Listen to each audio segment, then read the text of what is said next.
Aeroplane company की एक scheme जिसके कारण वे हर साल लाखों की तेल बचाते हैं। क्या आप इस स्कीम के बारे में जानना चाहते हो? आखिर वह कौन सा स्कीम है जिसके कारण वे हर साल तेल बचाते हैं लाखों की? आपने जरूर नोटिस किया होगा, एरोप्लेन में काम करने वाली ज्यादातर महिलाओं होती है और यही कारण है जिसके कारण कंपनी हर वर्ष तेल बचाते हैं। एक भारतीय एयरलाइन केवल महिलाओं को काम देती है क्योंकि ये महिलाएं हल्की होती है पुरुषों के मुकाबले, इसलिए एयर कंपनी ईंधन में हर वर्ष $5 लाख बचाती है।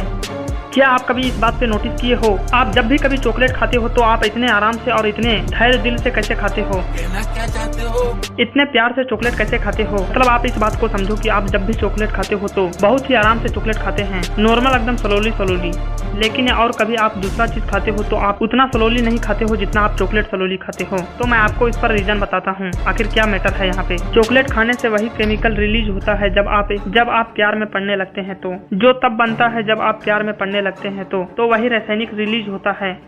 सोलर सिस्टम के बारे में आपको मैं कुछ फैक्ट बताना चाहता हूँ। जो हमारे सोलर सिस्टम में सन है उसे जो सूरज बोलते हैं, वे जो सूरज हैं पृथ्वी से भी पुराना हो सकते हैं। वे सूरज पृथ्वी से भी पुराना हो सकता है वे सूरज, लेकिन ये जो हम पानी पीते हैं वे पानी सूर्य से भी पुराना है। मतलब सिंपल सी ये बात है कि जो हम पानी पीते हैं वे आज की नहीं बल्कि पृथ्वी बनने से पहले की वे पानी है, और उस पानी को डायनासोर भी पिया है, वही पानी को हम लोग भी पी रहे हैं। तो ये है कुछ फैक्ट। और एक फैक्ट और बताता हूँ, हमारे सोलर सिस्टम में जो सन होते हैं जिसे सूर्य बोलते हैं, वे सूरज तो अग्नि होते हैं, वे सूरज तो एक प्रकार के आग होते हैं, आग की गोला। और जब कोई आग जलता है तो उससे आवाज उत्पन्न होती है, उससे साउंड रिलीज होती है। आप में से कई लोग इस बात को सोचते होंगे जो सूरज जलते हैं उससे भी कोई आवाज उत्पन्न होता होगा। वह नॉर्मल सी बात है कि वे सूरज भी आग जलते होंगे, उससे भी आवाज उत्पन्न होती होगी। लेकिन एक फैक्ट ये है कि जो हमारे यूनिवर्स है जिसे हम लोग ब्रह्मांड बोलते हैं, उस सोलर सिस्टम में कोई भी आवाज उत्पन्न नहीं होती है। वहाँ पर ग्रेविटी जीरो है जिसके कारण आवाज नहीं उत्पन्न होती है। ग्रेविटी जीरो होने के कारण हम इंसानों वहाँ पे ब्रह्मांड में घूमते रहते हैं, वहाँ पर एग्जैक्ट कोई लैंड पे खड़े नहीं रह सकते हैं। तो वही ग्रेविटी जीरो होने के कारण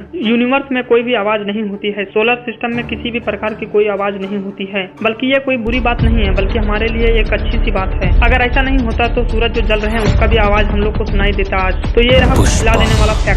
पुष्पराज, मैं झुकेगा नहीं जो डायलॉग है पुष्पा फिल्म देखकर जो आजकल स्टेटस लगा रहे हैं मैं झुकूंगा नहीं, उनसे मेरा कहना है कि थोड़ा झुकने से अगर रिश्ता टूटने से बचता है तो झुकना ही बेहतर होता है, क्योंकि आकर सब में होती है लेकिन झुकता वही है जिसमें रिश्तों की फिक्र होती है। जब एक व्यक्ति ने अपने ड्रीम बाइक खरीदने गया तब उसके साथ कुछ ऐसा हुआ। ये कोरोना टाइम में एक बम्पर ऑफर है। माफ कर दीजिए सरकार, ये बहुत मुश्किल होने वाला है। 30,000 है क्या? हाँ सर। ओके सर, अभी तक आपने कितना काउंट किया?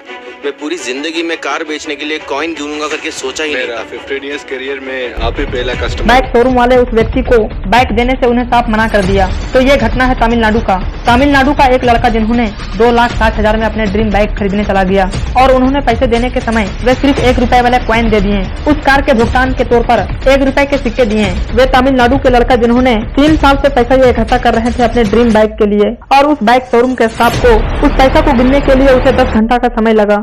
ये बच्चा मेरा पोता, इसकी गांड धोने के लिए पानी नहीं है। तमिलनाडु का लड़का जिन्होंने गांठ फाड़ दिया, गांड में भाला घुसेड़ दूंगा। जैसे जॉनी सिंह मियां खलीफा को फाड़ देते हैं। आखिर सैंडविच का आविष्कार किसने किया? सैंडविच का आविष्कार ऐसे हरामी आदमी ने किया जिन पर आपको उम्मीद नहीं था और मुझे भी नहीं था। कौन है वो, कहां से वो आया? आखिर सैंडविच का आविष्कार क्यों करना पड़ा? तो आज मैं इसके बारे में बताता हूँ, बस वीडियो में लास्ट तक बने रहें। सैंडविच का आविष्कार जॉन मॉन्टेग्यू, उन्होंने सैंडविच का आविष्कार किया था। और क्यों किया था सैंडविच का आविष्कार, इसे जानने के बाद आपको गाली देने का मन पड़ेगा। मन पड़ेगा नहीं बल्कि मन करेगा, ताकि वह एक हाथ से ब्रेड और चिकन खा सके, दोनों चीज एक साथ खा सके, और दूसरे हाथ से जुआ खेल सके। इसलिए इन्होंने सैंडविच का आविष्कार किया। इसलिए मैं इस आविष्कार के बारे में बोला हूँ। क्या पढ़ाया जाता है इसमें? इसमें बहुत इतिहासकार के बारे में पढ़ाया जाता है। इतिहासकारी के बारे में पढ़ाया जाता है इस स्मार्ट क्लास में। जरा सोचिए, ये बचवा पढ़ता है। सब्जेक्ट बताओ, कौन से सब्जेक्ट में तुमको ताजमहल के बारे में पढ़ाया गया है? सब्जेक्ट बिहार और बिहार के लोग। बिहार और बिहार के लोग कोई सब्जेक्ट होता है क्या 9वीं क्लास में? 10वां तो तुम नहीं पास करने वाले हो, घूसे दे के पास करोगे। बिहार तथा बिहार के लोग, और उसमें ताजमहल, यूपी का ताजमहल के बारे में पढ़ाया जाता है, सही है ना? दिल्ली में ताजमहल है, दिल्ली में ताजमहल है, दिल्ली में ताजमहल। ससुरा, वाह, कमाल का लड़का।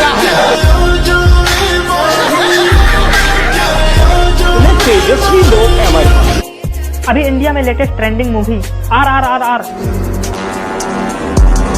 ये क्या है?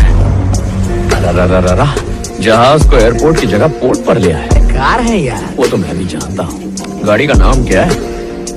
RRR। ये कैसा नाम है? फिल्म से पहले गाड़ी रिलीज हो गई क्या? मूवी में आपको जो झंडा दिख रहा है, आखिर में कौन सा झंडा है और आखिर इस झंडा को क्यों दिखाया गया? क्या हमारे इंडिया के पास झंडा नहीं था जो इस मूवी में इस झंडा को दिखाया गया? क्या हमारे इंडिया में सभी झंडा को बेच दिया मोदी जी, इसलिए इस झंडा को दिखाना पड़ा? अबे साले। तो ऐसा कुछ नहीं है। अर्ज किया है कोई मुझे कितना भी रोके मैं नहीं रुकने वाला, कि कोई मुझे कितना भी रोके मैं नहीं रुकने वाला। एक दिन जरूर चढ़ूंगा मैं ये पहाड़ और कैरी बेटे वही ले जाकर मारूंगा तुम्हारी कान।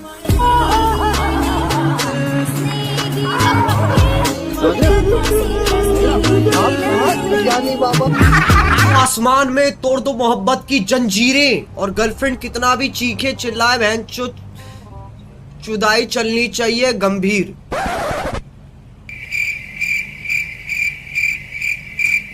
आयुष ये 100 रुपए वापस ले ले बहन चो, मेरे को नहीं चाहिए प्लीज। ये 100 रुपए वापस कर बहन चो, कोई ढंग की चीज ले। RR मूवी में जो झंडा दिख रहा है आपको, वे भारत का सबसे पहला झंडा था। यह झंडा को अनौपचारिक झंडा भी कहा जाता था। इस झंडा का नाम ही अनौपचारिक झंडा है, यह बहुत ही कम लोग जानते हैं। इस झंडा को 1907 में फहराया गया था। 1907 में मैडम भीकाजी कामा और श्याम जी द्वारा डिजाइन किया गया था इस झंडा को। और जो ये मूवी RR है, इसमें इसलिए इस झंडा को फहराया गया क्योंकि इस मूवी में आपको दिख रहा होगा ब्रिटिश लोग। वे ब्रिटिश लोग नहीं है, बल्कि वे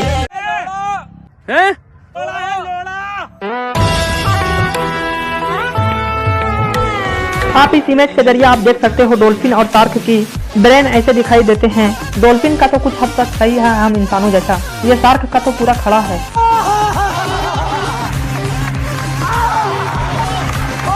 और ये शार्क का है। ये दोनों कितना अलग इमेज दिखते हैं, ये दोनों का कितना अलग ब्रेन दिखते हैं।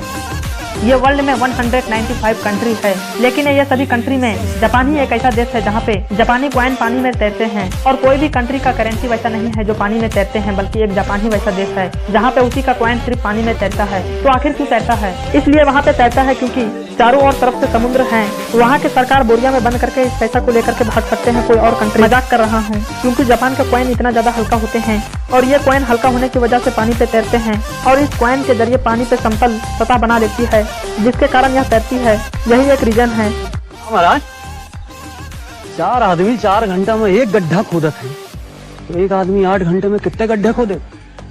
अरे 8 खोदे 80 खोदे, अपनी मैया की दूर खोदे भोसड़ी वाले, हमसे कहा। तो वीडियो को लाइक करो यार और चैनल को सब्सक्राइब करो। तुम लोग गलती से अगर नए हो तो सब्सक्राइब करो। वो जो लाल वाला बटन है उस पर अपने जीजा जी फेंक के मारो या फूफा जी, मुझे नहीं पता, बस क्लिक हो जाना चाहिए। अब मैं भी जा रहा हूँ, मुझे मुठिया पीने जाना है। बाय।